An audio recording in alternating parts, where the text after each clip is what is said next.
Hello and welcome again to ako si Elmo TV. On this video is ipapakita ko naman sa inyo yung actual transferring ng fund gamit ang ating Ecash system papunta sa ating Gcash account. Before we start, please do not forget to subscribe on my channel and pakihit na rin ang notification bell para parati kayong updated sa mga susunod na uploaded videos. Tara na at samahan nyo na ako na panoorin ang video na to until the end. Let's start and proceed to our unified app and let's log in na sa ating Ecash system. Yan, magla-login na tayo and encode na natin yung ating username and of course ang ating password.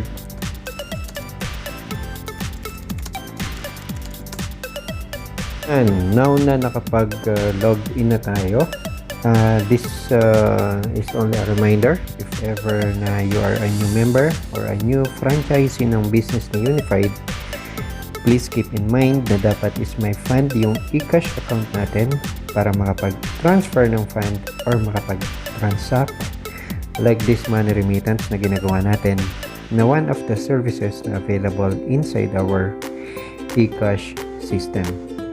That is very essential na may pondo or may fund yung ating Ecash account.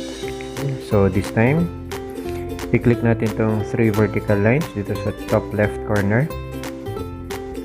And then, pupunta tayo dito sa remittance.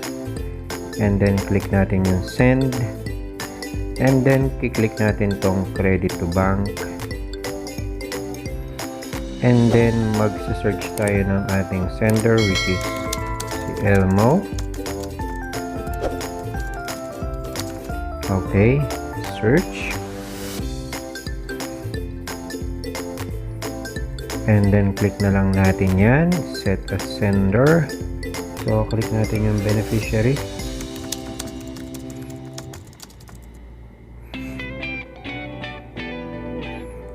Set as beneficiary.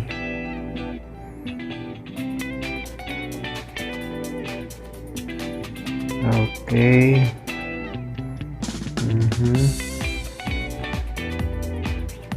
Select country, Philippines. Okay, try natin.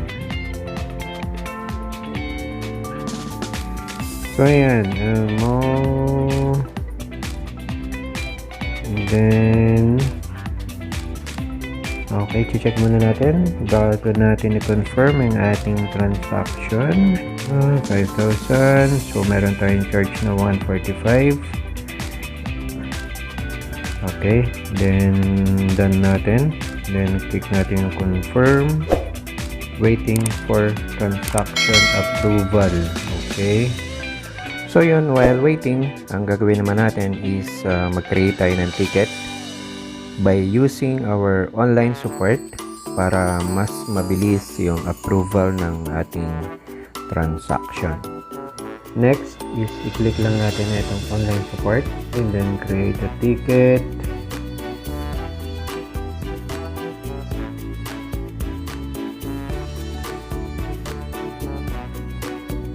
Okay. Customer support and high priority, and then ito yung ating Ecash account. Dear user team,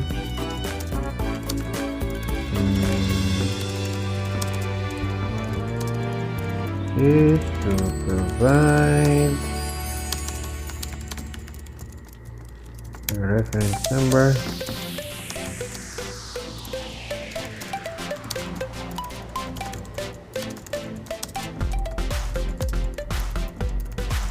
for this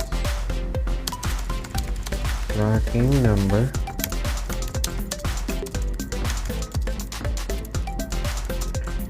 Then paste natin. Okay. Process today.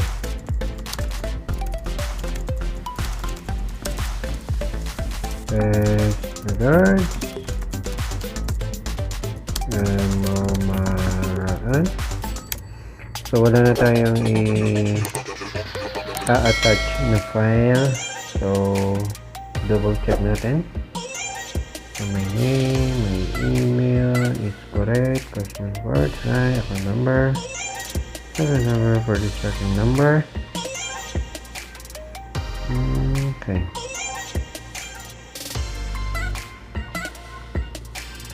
So, 1, 5, 3, 4, 7.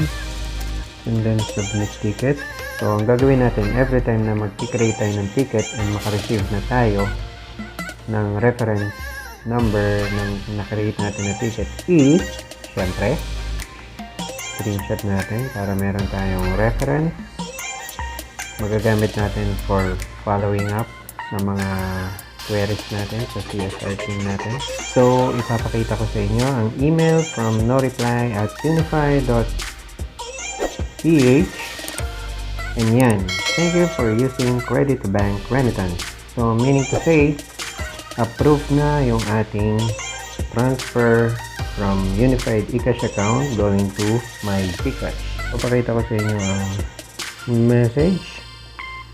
Yan, from Gcash, you have received, blah blah blah, blah blah. Okay, so this time is ipapakita ko naman sa inyo yung official receipt regarding sa ating transaction. So, of course, pupunta tayo dito sa ating Unified app and then magre-login ulit tayo. Hit natin yung login and cancel muna natin to. Then punta tayo dito sa 3 vertical lines dito sa top left corner, and then punta tayo dito sa reports and then remittance send, and click natin tong down arrow and choose natin yung credit to bank, and then yan, downloaded receipt, click natin to, yes. Well done! Yan po ang ating official receipt, and it is auto-generated po ng ating system. May standard to process po ang ating receipt na nag-generate every time na may transaction tayo gamit ang ating Ecash account. One copy is for the owner or a branch copy, and the other one naman is customer's copy. Of course, pwede mo na siyang screenshot and send kay client or sa customer once it is generated via emailing or via sending to any social media accounts. That would be all, and we've done doing another video tutorial. And syempre, please do like this video if nagustuhan nyo or nakatulong sa'yo or sa inyo as guide para sa ating business in Unified. You can write your comment sa comment section, and mali mo is ikaw naman mapili ko na manalo or magkaroon ng free load. Uno. Okay. So, be positive, be safe everyone, and have a very good day. Bye.